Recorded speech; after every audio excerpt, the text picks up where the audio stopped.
Halo, selamat bertemu kembali dengan kami. Topik pembahasan saya pada saat ini adalah akhir zaman atau the end of the world. Apakah dunia ini akan berakhir? Apakah akan tiba hari kiamat itu? Tentunya saudara akan bertanya seperti itu. Atau hari kiamat itu hanyalah sebuah ilusi manusia? Hanya ada seorang gila yang berteriak-berteriak di tengah jalan ataupun berteriak di televisi atau di iklan-iklan di mana saja di koran yang mengatakan bahwa akhir zaman sudah tiba, akhir zaman sudah tiba. Coba kita pelajari ini lebih mendalam lagi. Saya akan mencoba memulai untuk menjelaskan hal ini melalui Alkitab. Mengapa? Oleh karena saya pikir Alkitab ini dituliskan oleh penulis-penulis yang sangat pintar, yang sangat intelijen. Kemudian yang kedua, buku ini dapat dipercaya. Telah banyak atau berulang kali dibuktikan kebenarannya melalui penemuan-penemuan arkeologi. Dan Alkitab ini adalah buku yang paling laku. Ya, kalau saudara bandingkan dengan buku Harry Potter, masih kalah Harry Potter. Buku ini adalah buku yang paling laku. Dan tentunya uh, Alkitab ini adalah buku yang penulisnya mengaku mendapatkan apa? Inspirasi dari Roh Allah. Jadi sekarang kita akan mulai mempelajari term atau istilah akhir zaman itu berdasarkan Alkitab.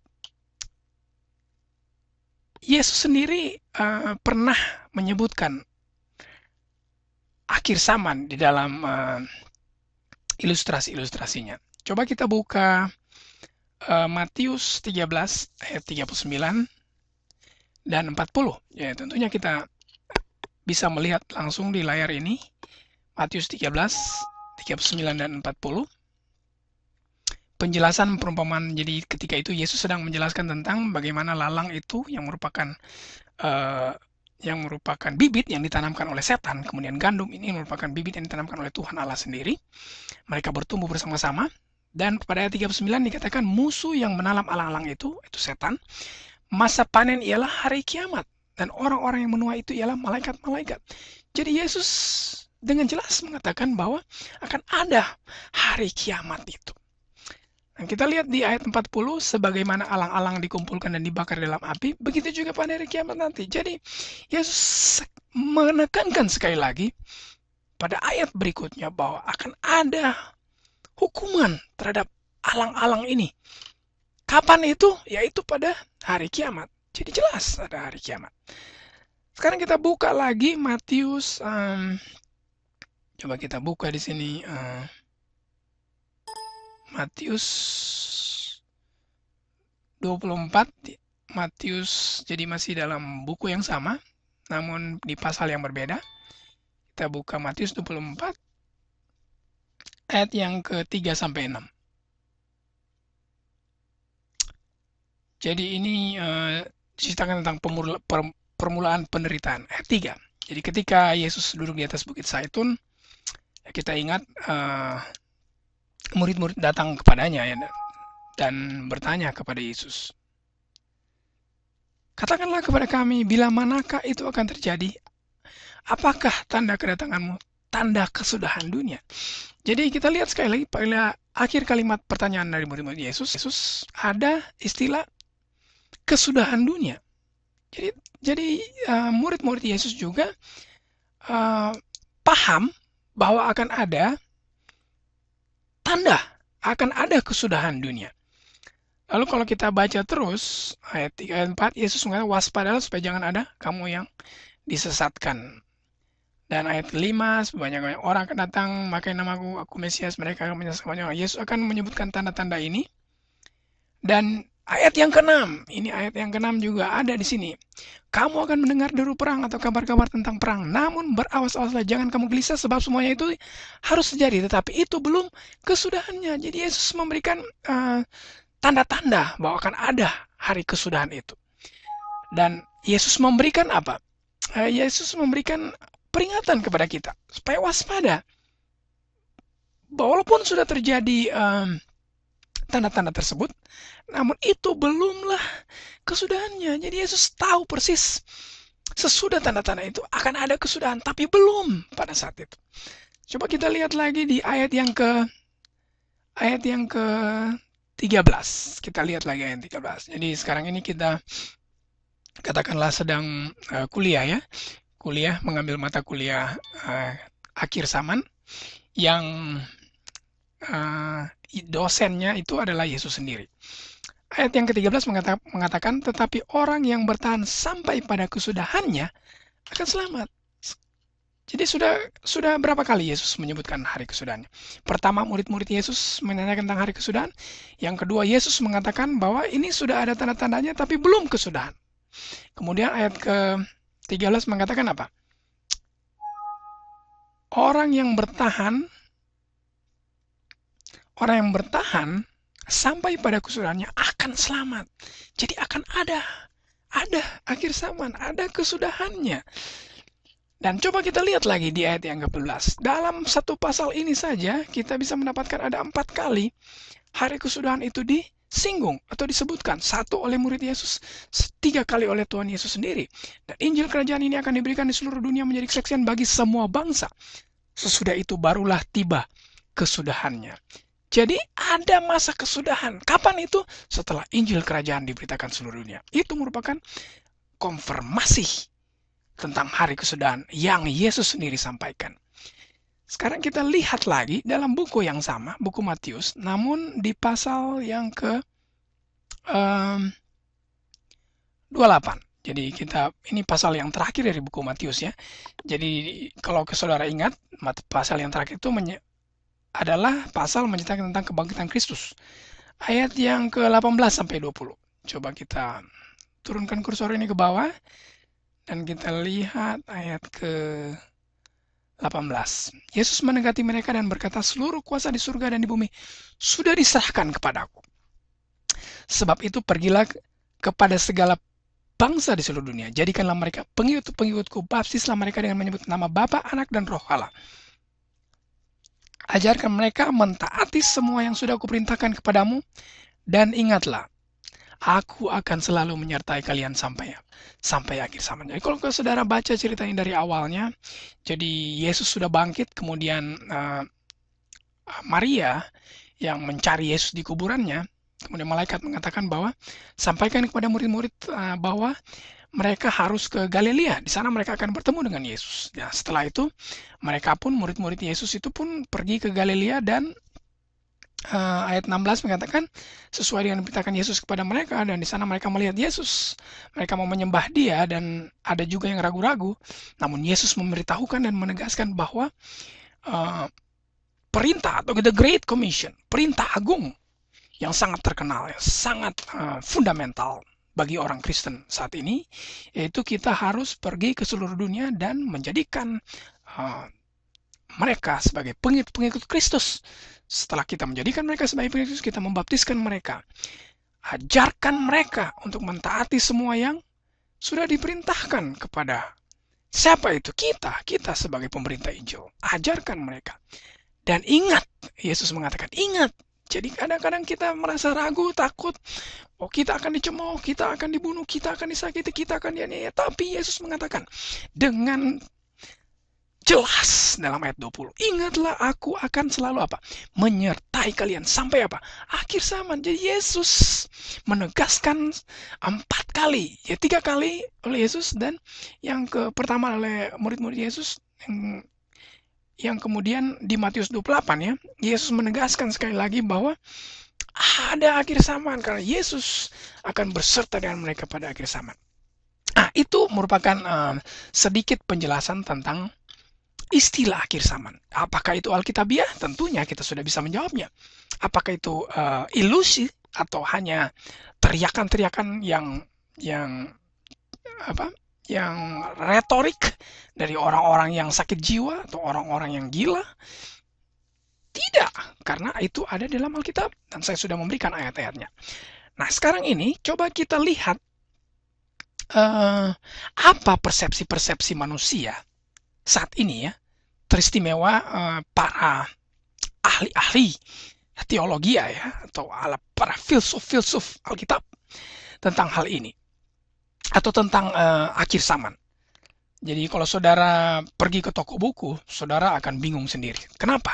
Oleh karena di toko buku itu banyak sekali buku yang menuliskan tentang hal ini.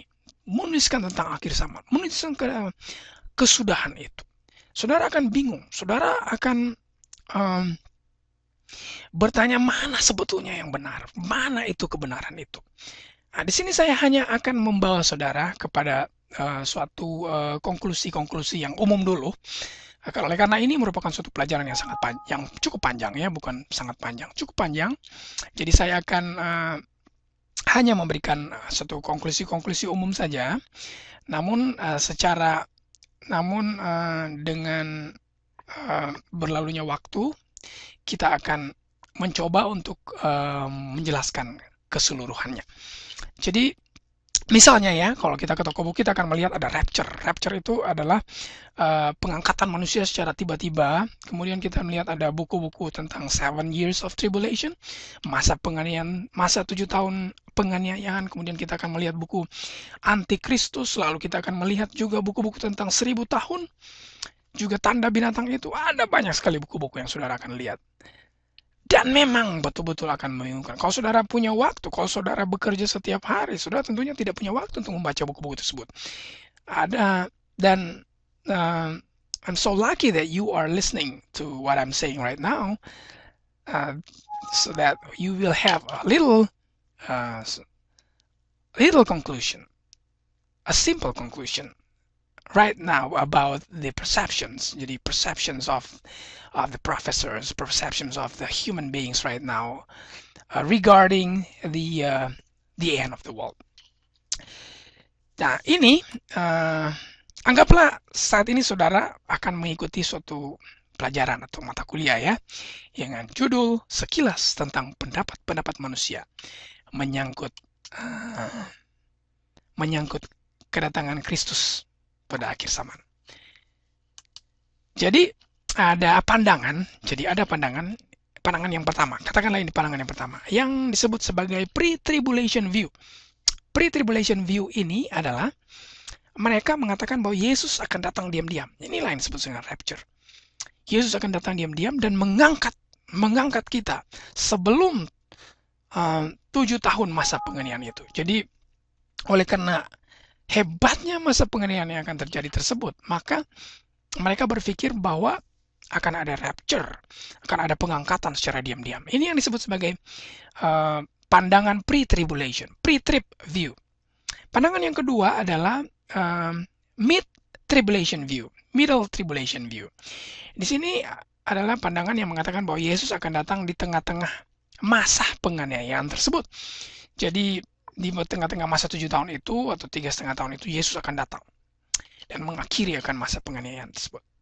Kemudian ada pandangan yang disebut sebagai post-tribulation view. Jadi ini dari katanya saja kita bisa menarik kesimpulan bahwa ini akan terjadi post, setelah Yesus tidak akan datang diam-diam. Jadi pengertiannya di sini, Yesus tidak akan datang diam-diam, namun Yesus akan tampak jelas. Dan secara visual, jadi mata kita akan melihat dengan jelas Yesus akan datang. Namun itu akan terjadi setelah 7 tahun. Setelah 7 tahun. Dan ada variasi dari pandangan post-tribulation view ini yang mengatakan bahwa Yesus akan datang sesudah 7 tahun. Atau masa penganiayaan. Jadi mereka mengatakan bahwa jadi untuk variasi daripada post-tribulation view itu, Yesus akan datang sesudah 7 tahun, tetapi tidak ada masa penganiayaan. Tidak ada masa penganiayaan. Yesus tetap akan datang, tidak ada masa penganiayaan. Nah, kalau tadi kita melihat persepsi-persepsi atau pengertian manusia tentang waktu kedatangan Kristus pada akhir zaman, yang terbagi atas 4 tadi ya. Jadi 3 sebetulnya, namun yang terakhir itu terbagi 2 lagi. Jadi ada pre-tribulation view atau Yesus akan datang diam-diam. Kemudian ada mid-tribulation view, Yesus akan datang pada pertengahan daripada masa penganiayaan. Kalau ada post-tribulation view, bahwa Yesus akan datang sesudah masa tribulation itu. Kemudian ada variasinya, yaitu Yesus akan datang sesudah 7 tahun tapi tidak ada masa penganiayaan. Dan sekarang kita akan masuk kepada persepsi-persepsi manusia saat ini menyangkut penggenapan daripada nubuatan itu sendiri. Kalau tadi kita melihat kedatangan atau kapan kedatangan Kristus di akhir zaman, sekarang kita akan melihat persepsi manusia menyangkut penggenapan daripada nubuatan itu sendiri. Yang pertama adalah persepsi yang mengatakan, yang istilahnya adalah pre-preterist atau preterist ya. Kaum preteris ini mengatakan bahwa nubuatan itu sudah terjadi di waktu yang lalu. Jadi nggak usah peduli dengan nubuatan-nubuatan buku Daniel, buku Wahyu. It doesn't have any meaning at all because it has passed. It has happened before. Telah terjadi sebelumnya. Pada zaman Kristus itu sudah terjadi. Jadi sekitar tahun 70 sesudah Kristus. Ada juga persepsi yang mengatakan bahwa itu akan terjadi di waktu yang akan datang, masih jauh ke depan. Ini yang disebut sebagai the futurist view ya. Itu yang kedua. Yang ketiga ini ada kaum yang mengatakan bahwa banyak daripada nubuatan-nubuatan itu yang terjadi atau sudah digenapi di zaman Yesus, namun dan juga terjadi sepanjang sejarah daripada gereja ini. Dan ada juga yang saat ini sedang digenapi di depan mata kita. Kemudian ada yang baru akan digenapi di masa yang akan datang. Jadi kaum historisis ini mengatakan bahwa ada 3 penggenapan nubuatan itu yang sudah terjadi, yang sementara terjadi, dan yang akan terjadi. Dan paham yang keempat adalah paham ideologis, yaitu paham yang mengatakan bahwa apa yang dituliskan oleh Daniel dan Yohanes di buku Daniel dan Wahyu itu sebetulnya bukan nubuatan, tapi hanyalah sebuah deskripsi tentang peperangan antara yang baik dan yang jahat. Jadi tidak usah peduli, tidak usah bingung-bingung, tidak usah research, tidak perlu kita melakukan penelitian-penelitian tentang hal ini. Tidak perlu kita membaca buku atau mencari pendapat-pendapat orang lain tentang hal ini. Oleh karena itu hanya suatu deskripsi. Katakanlah itu suatu novel ya, tentang peperangan antara yang baik dan jahat, peperangan antara Tuhan, Allah, dan setan. You don't have to care about that. Jadi di sini kita melihat sekali lagi saya katakan ada empat paham tentang hal penggenapan nubuatan itu sendiri. Jadi preterist yang sudah terjadi, nggak usah peduli. Semua nubuatan itu sudah terjadi kok. Yang futurist, nggak usah peduli. Toh itu akan terjadi jauh di masa yang akan datang.